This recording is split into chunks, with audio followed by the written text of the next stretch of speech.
नमस्कार साथियों यदि किसी भी ज़मीन पर अगर विवाद है तो आप तुरंत स्टे कैसे लें।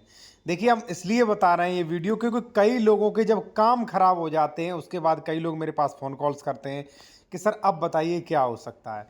लेकिन उस समय जो उनके एडवोकेट ने गलती की है या उस समय उन्हें जानकारी नहीं होती है, ठीक है, उस वजह से उनका भारी नुकसान होता है। तो चलिए मैं आज आपको बताने वाला हूँ साथियों, ठीक है, कि यहाँ पे आप देख सकते हैं साथियों, पत्रावली वादीगढ़ अधिवक्ता स्थगन प्रार्थना पत्र सुना गया, यानी कि स्टे प्रार्थना पत्र सुना गया। आदेश हुआ है कि अग्रिम आदेश तक उभय पक्ष मौके पर यथास्थिति यानी कि जो है यथास्थिति बनाए रखें। साथ में ही खुर्द बुद्ध यानी कि क्रय विक्रय मतलब करने को भी यहाँ पे रोका गया, ठीक है, और नोटिस जारी हो यानी कि यहाँ पे स्टे मिल गया, ठीक है। इसी प्रकार से ऐसे कई मैटर है जिन लोगों को स्टे मिला है। तो समय पर अगर स्टे मिल जाए तो वहाँ पे आप ये मान लीजिए आपकी जीत ही हो जाती है। मान लीजिए कोई एक्स प्रॉपर्टी है, ठीक है, आज अगर स्टे नहीं मिलता उस पर निर्माण हो जाता है, आज अगर आपको हटाया जा रहा है और आज अगर स्टे नहीं मिला, किसी ने रोका नहीं, तो वहाँ से अगर आप हटा दिए जाओगे तो चीज़ें जो है वो आपके खिलाफ काफ़ी हो जाती हैं। तो चलिए मैं आपको बताता हूँ कि आप कैसे जल्दी से जल्दी स्टे के लिए अप्लाई करें और किस नियम में, किस सेक्शन में आप जल्दी से जल्दी स्टे ले सकते हैं, ठीक है।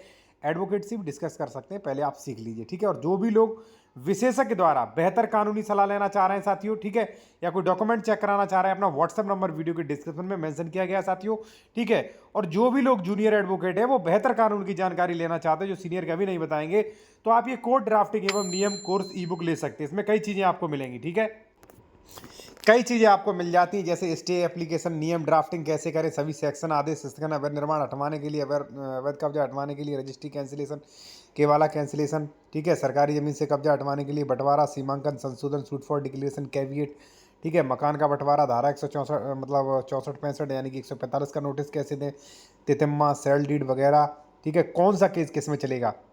कई लोग तो इसीलिए हार जाते हैं कि उनका सही जगह केस नहीं चलता। तो आइए मैं आपको सारा कुछ बताने वाला हूँ साथियों।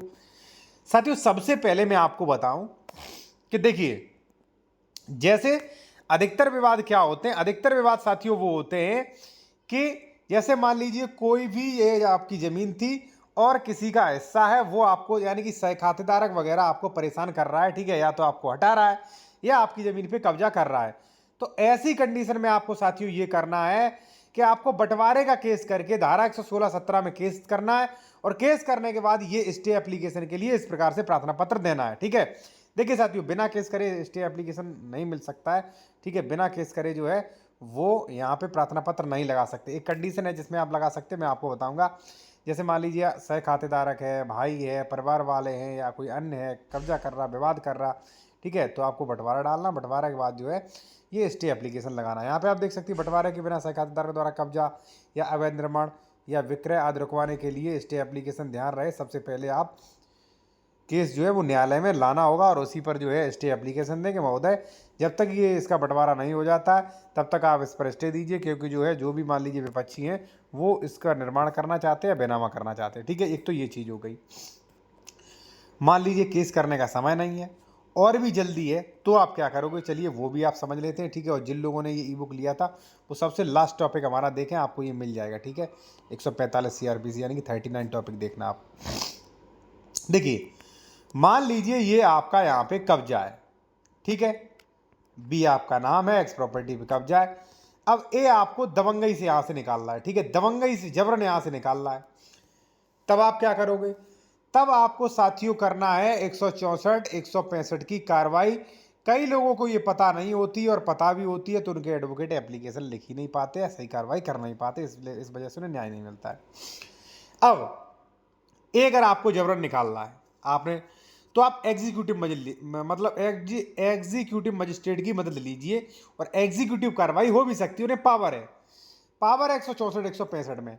यानी कि जब भी वो ये निकाल रहा है तो आप यहाँ पे स्थानीय मजिस्ट्रेट को यहाँ पे सूचना दें और इस प्रकार से जो है आप एप्लीकेशन तैयार कर सकते हैं प्रार्थना पत्र अंतर्गत धारा 145, जो कि अब धारा 164 है, ठीक है। यहाँ पे एक व्यक्ति का मैंने तैयार किया, यहाँ पे आप देख सकते हैं पूरा यहाँ पे तैयार किया मैंने, ठीक है। और कहा है कि महोदय जो है 164 की कार्रवाई करें। अगर मान लीजिए 164 की कार्रवाई किसी कारण से नहीं हो पाता है तो 165 की करें, यानी कि संपत्ति को कुर्की करें, जब्त करें।